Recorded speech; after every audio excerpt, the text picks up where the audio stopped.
الحمد لله والصلاة والسلام على رسول الله محمد بن عبد الله صلى الله عليه وسلم وعلى آله وأصحابه أجمعين أما بعد. نعم، وتوفيق يا الله سبحانه وتعالى tunaendelea na somo letu la ulumul Qur'an, na leo tupo kurasa namba 19 katika kusoma akhiru ma nazala, kilichoteremka mwisho katika Qur'an. Tamam. Lakini kabla tujaenda mbele, turudi katika ukurasa namba 16 pale Abi Salama aliposema sa'altu Jabir ibn Abdullah ayyul Qur'ani. Tulisema ayyul Qur'ani anzala qablu, lakini sio anzala, ni unzila qablu. Tamam. Akiwa na maana ayyul Qur'ani ni sehemu gani ya Qur'ani, unzila iliyotangulia kuteremshwa qablu, kabla ya kuteremshwa chochote katika Qur'ani. Tamam. Kwa hiyo mtaika sawa hapo. Naam, anasema Sheikh akhiru ma nazala, akimaanisha hadha akhiru ma nazala, hiki ndiyo kilichoteremka mwisho katika Qur'ani. Tamam. Ikhtalafa alulama, wametofautiana wanawazuoni fi dhalika, katika hilo, kwa maana katika kulithibitisha hilo kuwa ni kipi ambacho ndicho kilichoteremka mwisho katika Qur'ani, ala aqwalin, kwa kauli tofauti tofauti. Ikhtalafa alulama, wanawazuoni wametofautiana fi dhalika, katika kulithibitisha hilo, ala aqwalin, kwa kauli tofauti tofauti. Ashhariha, kauli zinazofahamika zaidi, anna akhira ma nazala, ya kwamba cha mwisho kilichoteremka katika Qur'an, qauluhu ta'ala, ni kauli yake Allah inayosema yastaftunaka qulillahu yuftikum fil kalala, rawahu Shaykhan. Kauli ya kwanza ni anna akhira ma nazala, ya kwamba cha mwisho kilichoteremka katika Qur'ani, qauluhu ta'ala, ni kauli yake Allah inayosema yastaftunak qulillahu yuftikum fil kalala. Tulishatangulia kuisoma hii aya, ni aya ya 176 iliyopo katika suratul Nisa. Rawahu Shaykhan, hadithi hii wameipokea mashekhe wawili, kwa maana Bukhari na Muslim. Tamam. Tulisema katika darasa ya nyuma kule kwamba Shaykhan katika upande wa hadithi ni Bukhari na Muslim, na katika upande wa maswahaba ni Sayyidina Abu Bakar na Sayyidina Umar ibn al-Khattab radhiyallahu anhuma. Tamam. Na katika upande wa fiqhi wenye madhehebu yetu sisi ya Shafi'i ni al-Imam ar-Rafi'i na al-Imam an-Nawawi rahimahumullahu ta'ala. Tamam. Ukisikia Shaykhani katika madhhabu yetu sisi ya Imam Shafi'i, basi ujue ni al-Imam ar-Rafi'i na al-Imam an-Nawawi.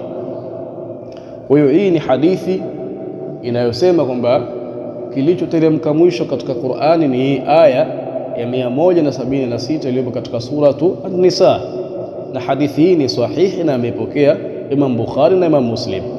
Kauli ya pili, waqala Ibn Abbas, na amesema Ibn Abbas radhiyallahu anhuma, Mwenyezi Mungu amridhie yeye pamoja na mzee wake, akhiru ayatin nazalat ayatul riba.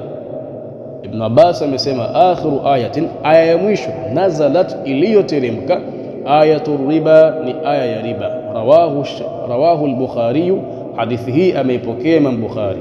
Wahiya, na hiyo aya, wahiya, na hiyo aya, qauluhu, ni kauli yake Allah aliposema ya ayyuhalladhina amanu taqullaha wadharu ma baqiya min ar-riba in kuntum mu'minin, ni aya ya 278 iliyopo katika suratul Baqara. Tamam.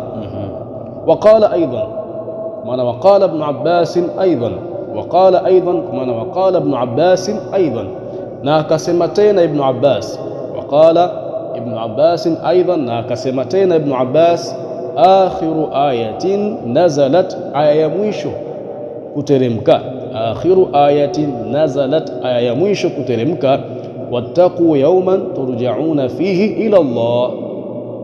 Hii aya ya 281 iliyopo ndani ya suratul Baqara inayosema wattaqu yawman turja'una fihi ila Allah, na iogopeni ile siku ambayo mutarejeshwa katika siku hiyo ila Allah, kwa Mwenyezi Mungu. Tamam. Hiyo ni kauli ya tatu. Kauli ya nne, waqala Sa'id ibn al-Musayyib, na amesema Sa'id ibn al-Musayyib. Sa'id ibn al-Musayyib si sahaba, lakini min kibari tabi'in, ni katika tabi'ina wakubwa, na ni mkwe wa Abi Huraira. Alimuoa bintu Abi Huraira na akawa anapokea hadithi kwa mkwe wake ambaye ni Abi Huraira. Tamam. Kwa hiyo waqala Sa'id ibn al-Musayyib, na amesema Sa'id ibn al-Musayyib, akhiru ayatin, aya ya mwisho, nazalat, iliyoteremka, ayatud dain, ni aya ya deni. Ayatud dain ni aya ya deni, nayo ni aya ya 282 iliyopo katika suratul Baqara inayosema ya ayyuhalladhina amanu idha tadayantum bidainin ila ajalin musamman faktubuhu. Tamam. Qala Suyuti, amesema al-Imam Suyuti, wa huwa, na hadithi hii ya Sa'id ibn al-Musayyib, mursalun, ni hadith mursal, sahihul isnad, na sanadi yake ni sahihi, kwa maana ni hadithi sahihi. Huyu Sa'id ibn al-Musayyib alikuwa na marasil nyingi, alikuwa na hadithi nyingi ambazo ni mursal, na mara nyingi alikuwa anamuondosha mkwewe Abi Huraira. Tamam, alikuwa anamuondosha mkwewe Abi Huraira, kwa maana huyu Sa'id ibn al-Musayyib ni tabi'ina, yani ni tabi'i, ni katika tabi'ina, ni tabi'i. Sasa ni nani? Ni tabi'i, kwa maana ni katika tabi'ina, lakini alikuwa anapokea hadithi kwa mtume moja kwa moja, kwa maana alikuwa anapokea hadithi akimtaja mtume moja kwa moja, kitu ambacho hakiwezekani. Tabi'ina inabidi apokee hadithi kwa sahaba. Tamam. Sasa yeye alikuwa anapokea hadithi kwa mkwewe ambaye ni Abi Huraira, lakini katika sanadi alikuwa anamuondosha na mtaja mtume moja kwa moja. Tumeelewana hapo? Tumeshasoma mustalahi katika grupu letu la Huraira. Tamam, nadhani mtakuwa mnafahamu hilo. Kwa wale ambao hawajasoma, basi watutafute tuwapatie darasa za mustalah, watabaruku na wao. Tamam. Kwa hiyo wa huwa mursalun sahihul isnad, na hadithi hiyo mursalun, ni hadithi mursal sahihul isnad, na sanadi yake ni sahihi. Sasa utaona hapa kuna kauli ngapi? Kauli 4, na kila kauli ni sahihi. Sawa sawa, ni nini? Ni sahihi, na kila kauli imebeba maelezo kwamba aya hii ndio aya ya mwisho kuteremka. Sasa kuna taarudh, kuna pingamizi, kuna nini? Kuna pingamizi. Sasa inatolewa vipi pingamizi? Sheikh anasema hapa, anakusanya baadhi ya kauli, kisha kauli nyingine anaigawa, maana anaiweka peke yake. Sasa kisha ile pingamizi nini? Inaondoka. Tamam. Anasema wa yumkinu al-jam'u baina al-qawli ath-thani wa ma ba'dahu. Twende vizuri hapo. Wa yumkinu al-jam'u, na inawezekana kukusanya, baina al-qawli ath-thani, kati ya kauli ya pili, wa ma ba'dahu, na kauli zinazokuja baada yake, au na kauli zilizokuja baada yake. Anakusudia inawezekana kuikusanya kauli ya pili na kauli ya tatu na kauli ya 4 basi na kuihusisha kauli ya kwanza, kwa maana katika maelezo haya kauli ya kwanza nini? Haiingii. Tamam. Wa yumkinu al-jam'u, na inawezekana kukusanya baina al-qawli ath-thani, kati ya kauli ya pili, wa ma ba'dahu, na kauli zilizokuja baada yake, kwa maana kauli ya tatu na ya 4, bi annaha, ya kwamba aya hizo zilizoelezwa katika kauli hizi tatu, nazalat kulluha, ziliteremka zote, duf'atan wahidatan, kwa mpigo mmoja.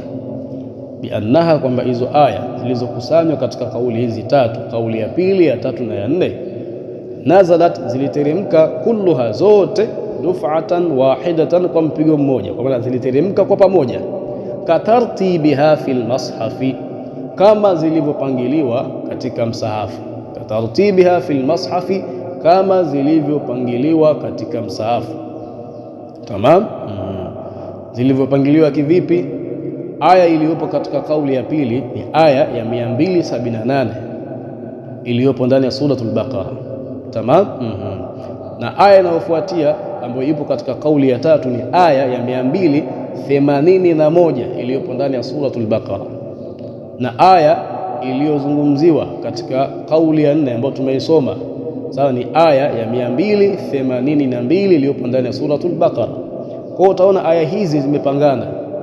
Iliyopo katika kauli ya pili ni aya ya 278, iliyopo katika kauli ya tatu ni aya ya 281. Iliyopo katika kauli ya 4 ni aya 282. Tamam.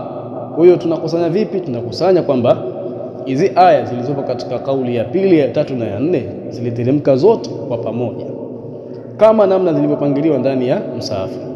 Fayasduqu ala kulli minha, maana fayasduqu alqawlu au fayasduqu hadha alqawlu, basi inaingia kauli hii ya kuzikusanya aya hizi ala kulli minha, katika kila aya miongoni mwa aya hizo, annaha, kwamba kila moja katika hizo akhiru ma nazala, ni aya ya mwisho kuteremka.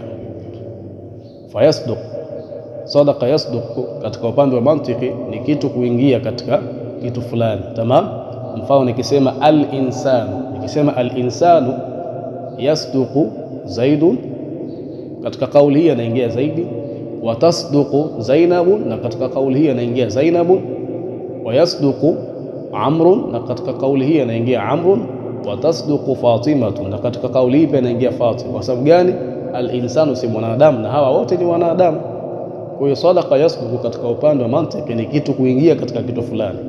Kwa hiyo kwa kukusanya kauli hizi, kwa kusema hivi kwamba hizi aya zote zilizozungumzwa katika kauli ya pili, ya tatu na ya 4 zote ziliteremka kwa mpigo mmoja kama namna zilivyopangiliwa ndani ya Qur'ani. Fayasduqu hadha alqawlu, basi kauli hii ya kukusanya aya hizi kwa namna hii inaingia ala kulli minha, katika kila aya miongoni mwa aya hizo, annaha, kwamba kila aya moja miongoni mwa aya hizo akhiru ma nazala, ndiyo aya ya mwisho iliyoteremka wapi? Ndani ya Qur'an. Kwa kusema vipi? Kwamba zote ziliteremka kwa mpigo mmoja. Tamam. Wa hina idhin, na wakati huo sasa, wa hina idhin, na wakati huu, kwa maana baada ya kuwa tumetangulia kuzikusanya aya hizi ili kuondosha pingamizi, tumezikusanya kwa kusema vile. Wa hina idhin, na wakati huo sasa, yutaawalu alqawlu alawwal, inatafsiriwa ile kauli ya kwanza, bi annahu, ya kwamba cha mwisho kuteremka kwa mujibu wa kauli ile ya kwanza, akhiru ma nazala fi sha'ni alfaraidh wal ahkam, ni kile cha mwisho kuteremka fi sha'ni alfaraidh, katika masala ya mirathi, wal ahkam, na hukumu. Tamam. Kwa hiyo ile taarudh, ile pingamizi inaondoka. Inaondoka. Kwa sababu gani? Hadithi zote ni sahihi. Ikiwa hatujafanya njia ya kuondosha pingamizi, basi pingamizi litaendelea kuwepo. Sasa tunaondosha vipi? Tunaondosha kwa njia hii, kwamba hizi zilizosemwa, kwa maana hii aya iliyosemwa katika kauli ya pili, ya tatu na ya 4 zote ziliteremka kwa pamoja, na kwa mujibu huo basi na kwani zote ni aya za mwisho kuteremka. Sawa. Na ile aya iliyozungumzwa katika kauli ya kwanza ni aya ya mwisho kuteremka katika nini? Kuelezea masala ya mirathi na ahkam. Tamam. Maarifatu sababi nuzul, maana hadhihi maarifatu sababi nuzul, huu ni utambuzi wa kutambua sababu nuzul. Sababu nuzul kwa maana sababu ya kuteremka aya. Sababu ya kuteremka aya miongoni mwa ulumi alquran, miongoni mwa elimu ya Qur'an ni kutambua sababu za kuteremka aya. Sasa leo ndo tunafahamishwa hapa. Tamam. Maarifatu sababi nuzul, huu ni utambulishi wa sababu za kuteremka nini? Qur'an. Anasema Sheikh, as-sabab, sababu huwa ma nazala al-Qur'anu li ajli, huwa ma, ni kile kitu ambacho nazala al-Qur'anu, Qur'ani iliteremka li ajlihi, kwa sababu ya kitu hicho. Tamam. Kasuali sailin, kama suali la mwenye kuuliza, au huduthi hadithatin, au kutokea tukio lolote lile, au huduthi hadithatin, au kutokea tukio lolote. Tamam. Hiyo ndiyo sababu, kwa maana hutokea mtu akauliza kitu kisha ikateremka Qur'ani.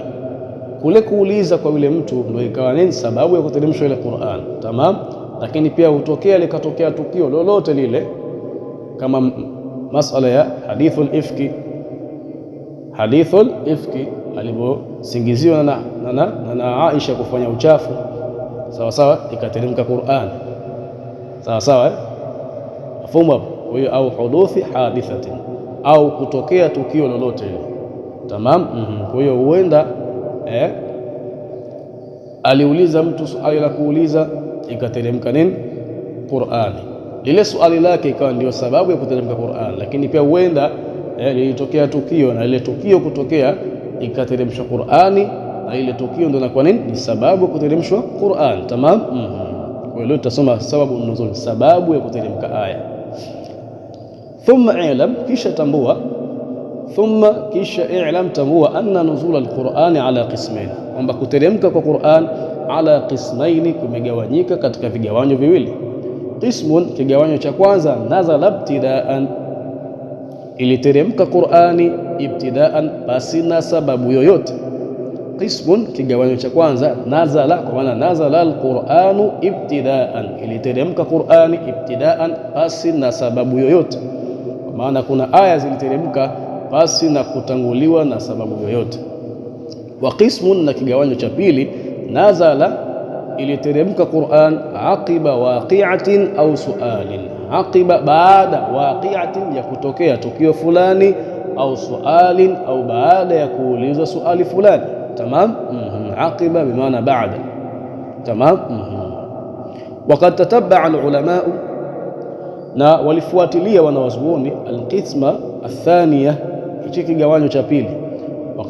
Waqad tatabba'a al-ulama al-qisma athaniya, na hakika walikifuatilia, maana walifuatilia wanawazuoni hichi kigawanyo cha pili.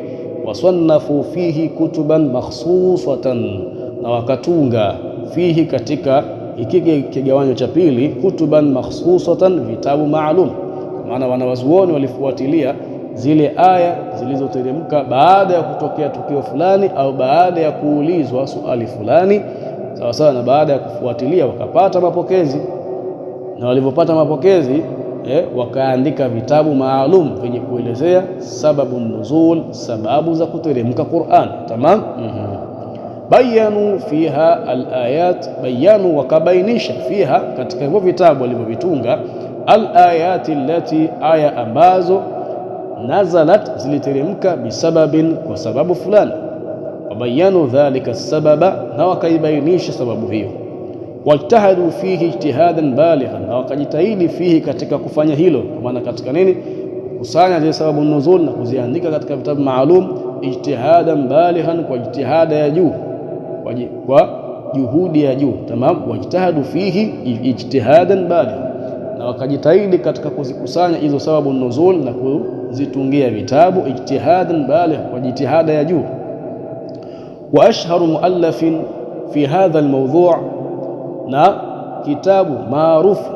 kitabu maarufu kinachofahamika zaidi, fi hadha almawdhu'i, katika maudhui kama haya, maana katika maudhui ya kuelezea asbabu nuzul, lubabu nuqul, ni kitabu kinachoitwa lubabu nuqul fi asbabi nuzul, katika kuelezea sababu za kuteremka aya, lilhafidhi Suyuti, cha al-Imam as-Suyuti. Viko vitabu vingi sana, viko vitabu vingi, lakini miongoni mwa vitabu vinavyofahamika zaidi ni kimetajwa kitabu hichi, lubabu nuqul fi asbabi nuzul. Tamam. Na vitabu jamanini huwa vinakuwa maarufu kutokamana na zama, muda mwingine huwa inakuwa hivyo. Kuna vitabu katika zama za kina Imamu Nawawi vilikuwa ni maarufu zaidi, hasa hivi havina umaarufu, sawa, havina nini? Umaarufu. Na kuna vitabu vile vile katika zama za kina al-Imamu al-Ghazali vilikuwa vina umaarufu zaidi, lakini sasa hivi havina umaarufu. Kwa mara nyingi umaarufu wa vitabu unatokana na zama. Tamam. Sisi kwa kuwa tupo karibu na al-Imamu Suyuti, basi tunavifahamu zaidi vitabu vyake yeye kuliko vitabu vya wale waliotangulia kabla yake. Tamam. Kwa hiyo ndio maana kimetajwa kitabu hicho. Haimaanishi kwamba hakuna vitabu vingine, vipo na vya wanawazuoni waliotangulia, sawa, lakini kwa kuwa sisi tupo karibu zaidi na al-Imamu Suyuti katika hao magogo waliotunga katika fani hii, basi ndio maana kitabu chake kikawa ni maarufu zaidi. Tamam. Fawaidu maarifati sababi nuzul, kwa maana hadhihi fawaidu, hizi ni faida, maarifati, za kutambua, sababi nuzul, sabab za kuteremka Qur'an. Anasema fi hadha al-amal fawaidu jalilatun, fawaid aina tanwini wa fi hadha al-amal, na katika kazi hii, maana katika kazi ya kutambua sababu nuzul, fawaidu jalilatun, kuna faida kubwa sana. Fawaidu jalilatun, kuna faida kubwa sana. Minha, miongoni mwa faida zake, maarifatu wajhi alhikmati alba'itha ala tashri'i alhukmi. Maarifatu ni kutambua wajhi alhikmati alba'itha, makusudio ya ile hikma iliyopelekea, ala tashri'i alhukmi, juu ya kuweka hukmu, ala tashri'i alhukmi, juu ya kuweka hukmu fulani. Tamam. Mfano wake katika kuharamishwa pombe. Katika kuharamishwa pombe ni watu walikuwa nini, wanaingia katika ibada ya swala, wanazungumza yale ambayo hayatakiwi kuzungumzwa ndani ya swala. Ikawa shida sasa, sababu ile ni ibada, nataka utulivu, nataka unyenyekevu, pombe ikaharamishwa. Tamam. Kwa hiyo utatambua kwamba sababu, yani miongoni mwa sababu za kuharamishwa pombe ni hiyo. Tamam. Kwa hiyo miongoni mwa faida zake, maarifatu wajhi alhikmati alba'itha, ni kujua ile hikma ni kujua makusudio ya ile hikma iliyopelekea, ala tashri'i alhukmi, juu ya kuweka hukumu fulani. Wa minha, na miongoni mwa faida zake, annahu tariqun qawiy, kwa maana annahu, maana anna ma'rifata sabab an-nuzul. Tamam. Wa minha, na miongoni mwa faida zake, annahu, ya kwamba hakika kutambua sababu an-nuzul. Wa minha, na miongoni mwa faida zake, annahu, kwamba hakika kutambua sababu an-nuzul, tariqun qawiy, ni njia, tariqun qawiy, ni njia yenye nguvu, ni njia yenye nguvu.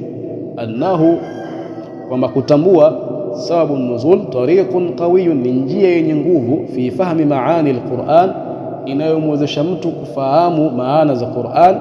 Lianna alilma bisabab, kwa sababu kuitambua sababu. Lianna alilma bisabab, kwa sababu kuitambua sababu. Yurithu alilma bilmusabbibi, unapelekea kukitambua kilichosababisha au kisababishi. Tamam. Lianna alilma bisabab, kwa sababu kuitambua sababu.